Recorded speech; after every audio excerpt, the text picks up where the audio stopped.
Hello students. आज हम सीखेंगे एप्लीकेशन लिखना। ओके। एप्लीकेशंस देखो, जब भी आपको कोई काम होता है घर पे, है ना, तो आपको कहा जाता है कि आप एप्लीकेशन देकर स्कूल से लीव ले सकते हैं। ओके, ये तो आप सभी जानते ही होंगे।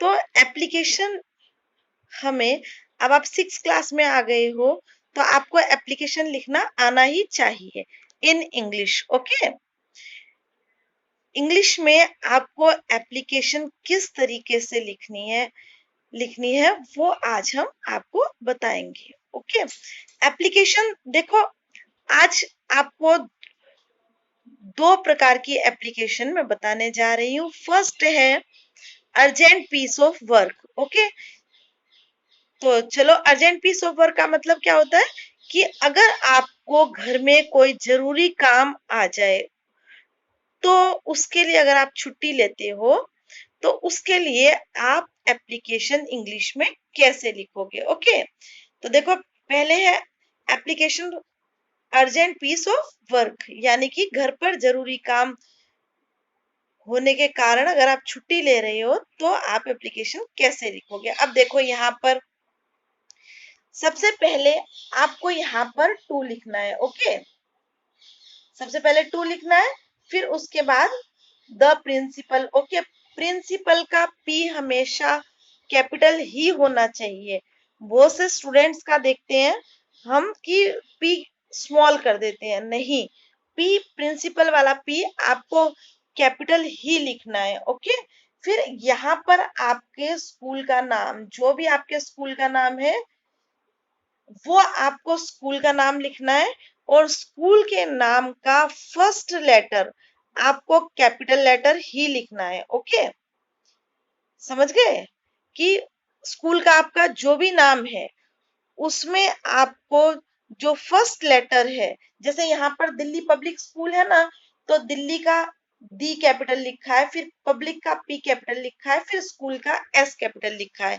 इसी तरह आपके स्कूल का जो भी नाम है आप उसका फर्स्ट लेटर कैपिटल ही लिखेंगे। ओके, फिर यहाँ पर न्यू दिल्ली, न्यू दिल्ली का भी देखो एन कैपिटल है।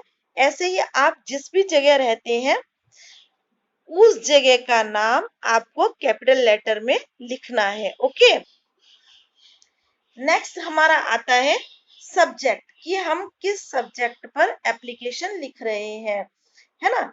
आपको यहाँ से थोड़ा सा स्पेस छोड़ना है, और फिर आपको यहाँ पर सब्जेक्ट लिखना है। फिर सब्जेक्ट आपका क्या है, application for urgent piece of work, यानी कि घर पर आपका कोई आवश्यक कार्य है, उसके लिए अगर आप छुट्टी लेना चाहते हैं तो आवश्यक कार्य के लिए अवकाश। ओके, या आवश्यक कार्य के लिए, जिसको आप हिंदी में बोलते हो आवश्यक कार्य के लिए प्रार्थना पत्र। फिर देखो, अगर सर को लिखना है तो सर लिखोगे, अदरवाइज आप मैम लिखोगे। ओके, फिर विद ड्यू रेस्पेक्ट, यानी कि ऐसे कहते हो ना आप, सविनय निवेदन है, आदर पूर्वक निवेदन है, वैसे with due respect I beg to say. I beg to से का मतलब क्या होता है, मेरी विनम्र प्रार्थना है, या मैं ये कहना चाहता हूं विनम्रता के साथ, that I have an urgent piece of work, कि वर्क एट होम, यानी कि मुझे घर पर कोई जरूरी कार्य आ गया है ना, कोई घर पर मुझे कोई जरूरी काम है। So I can not come to school, इसलिए मैं स्कूल नहीं आ सकती या नहीं आ सकता। Okay, kindly grant me leave for 1 day, कृपया मुझे एक दिन का अवकाश प्रदान करें, है ना। अगर यहाँ पर आपको 2 डेज का चाहिए, 2 दिन का चाहिए, तो आप यहाँ पर kindly grant me leave for 2 days लिख सकते हैं।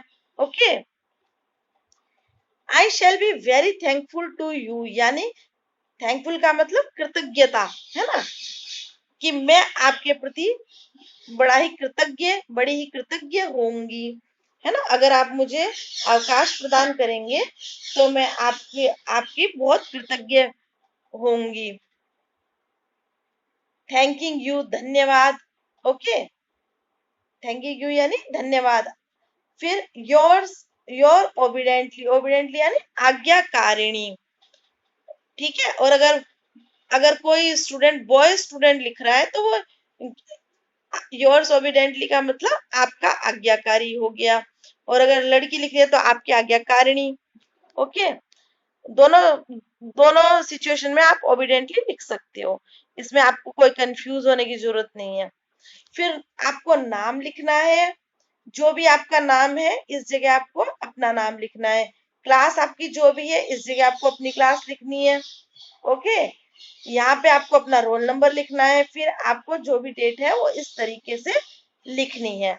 ओके, यहाँ पर आपके पेरेंट्स के सिग्नेचर होने चाहिए। यहाँ पर आपको ऊपर यहाँ पे इस साइड आपको लिखना है पेरेंट्स, देखो यहाँ पर आपको ऐसे लिखना होगा।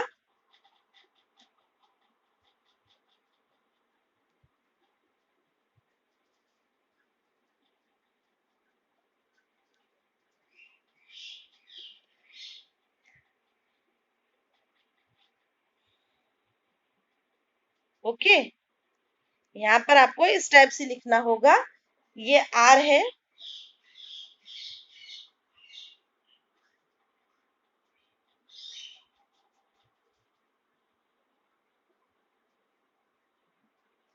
ठीक है। यहाँ पे साइन, ओके, पेरेंट साइन, यहाँ पर आपके गार्जियन के सिग्नेचर होने चाहिए। ओके, अब नेक्स्ट एप्लीकेशन देखते हैं हम। नेक्स्ट एप्लीकेशन है एप्लीकेशन सिक लीव की, कि अगर आप बीमार हो जाते हैं और उसके लिए आपको स्कूल से अवकाश चाहिए तो वो आपको, है ना, एप्लीकेशन लिखनी आनी चाहिए। ओके, आपको ये दो एप्लीकेशन तो काफी इंपॉर्टेंट है आपकी, जो कि नॉर्मली आपको जरूरत जिनकी रहती ही है, अर्जेंट पीस ऑफ वर्क की और सिक लीव की, है ना, ये दोनों एप्लीकेशन आपको आनी जरूरी है इस क्लास में। ओके, अब देखिए यहाँ पर हम शुरू करते हैं एप्लीकेशन का स्ट्रक्चर। जैसे पिछली एप्लीकेशन बताई उसकी तरह ही रहेगा, टू द प्रिंसिपल। ओके, फिर यहाँ पर आपको अपने स्कूल का नाम लिखना है, जो भी आपके स्कूल का नाम है। और जैसा कि मैंने अभी बताया, आपको पी कैपिटल लिखना है और स्कूल के नाम का जो पहला वर्ड है, जैसे यहाँ पर देखो किड्स ब्राइट फ्यूचर स्कूल है, तो किड्स का के कैपिटल है, बी ब्राइट का बी कैपिटल है, फ्यूचर का एफ कैपिटल है ना। उसी तरह आप जिस भी स्कूल में पढ़ते हो, आपके स्कूल के नाम का जो फर्स्ट लेटर है वो कैपिटल ही होना चाहिए।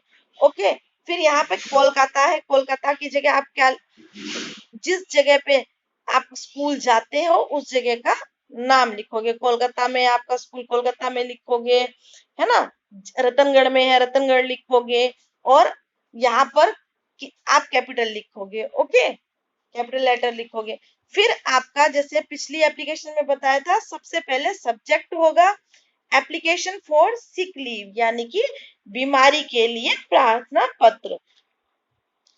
अब देखो सर, अगर आपकी मैम है तो आप मैम लिखो। विथ टू रेस्पेक्ट, यानी कि सविनय के साथ, I requested that I am a student of 6th class, मैं ये प्रार्थना करती हूँ कि मैं विद्यार्थी हूँ 6th क्लास की, मैं आपके स्कूल की 6th क्लास की विद्यार्थी हूँ। आई एम सिक, मैं बीमार हो गई हूँ। So I can not come to school, इसलिए मैं स्कूल नहीं आ सकती। Okay, kindly grant me 2 days leave, कृपया मुझे 2 दिन का अवकाश प्रदान करें। फिर फ्रॉम, यहाँ आपको जो भी डेट, जैसे मान लो अगर आपको 2 दिन की चाहिए तो आप 2 days लिख सकते हो, अगर आपको 3 days की चाहिए तो 3 days लिख सकते हो। ओके, तो यहाँ पर आपको डेट लिखनी है जिस दिन से आपको छुट्टी चाहिए और जिस दिन तक चाहिए, ये वो 2 डेट आपको यहाँ पर लिखनी है। Okay, I shall be appreciative, appreciative किसको कहते हैं, एप्रिसिएटिव माने कृतज्ञ। आई शेल बी थैंकफुल भी लिख सकते हो आप, okay, I shall be obliged भी लिख सकते हो, एप्रिसिएटिव भी लिख सकते हो। आई शेल बी एप्रिसिएटिव कि मतलब मैं आपकी कृतज्ञ होंगी if you approve my leave for the aforestated days, यानी कि अगर आप मेरी अप्रूव कहते हैं मंजूर, अगर आप मेरी लीव को मंजूर करते हैं, मेरी छुट्टी को मंजूर करते हैं for the aforestated days. Aforestated days माने क्या होता है कि जो ऊपर कही गई है ना, इस डेट से लेके इस डेट तक मुझे छुट्टी चाहिए, तो अगर ये ऊपर कही हुई डेट से और जितनी तक मुझे छुट्टी चाहिए उतनी छुट्टी आप मंजूर कर देते हैं तो मैं आपके लिए बड़ी ही कृतज्ञ होंगी। ओके, थैंक यू, धन्यवाद। योर्स ओबिडेंटली, यानी आपकी आज्ञाकारिणी या आपका आज्ञाकारी, फिर आपको अपना नाम लिखना है, क्लास, रोल नंबर और डेट। ओके, और यहाँ पर जैसे आपको ऊपर बताया था वैसे ही आपको यहाँ पर एक हेडिंग डालनी है, पेरेंट्स सिग्नेचर की। ओके, सिग्नेचर पूरा नहीं आएगा इसलिए मैं यहाँ पे ओनली साइन लिख रही हूँ। यहाँ पे आपको ऐसे हेडिंग डाल के नीचे आपके जो भी गार्जियंस हैं, मदर के या फादर के सिग्नेचर करवा देना। ओके, आई होप कि आपको दोनों एप्लीकेशन समझ में आई होंगी। ओके, और ये दोनों एप्लीकेशंस आपको आ जानी चाहिए। वेरी सिंपल एप्लीकेशन, बहुत ज्यादा सिंपल एप्लीकेशन है। इसमें कोई भी किसी भी प्रकार का कॉम्प्लिकेटेड सेंटेंस नहीं है, कॉम्प्लिकेटेड वर्ड नहीं है जो आपको समझ नहीं आ सके। Okay, okay, thank you.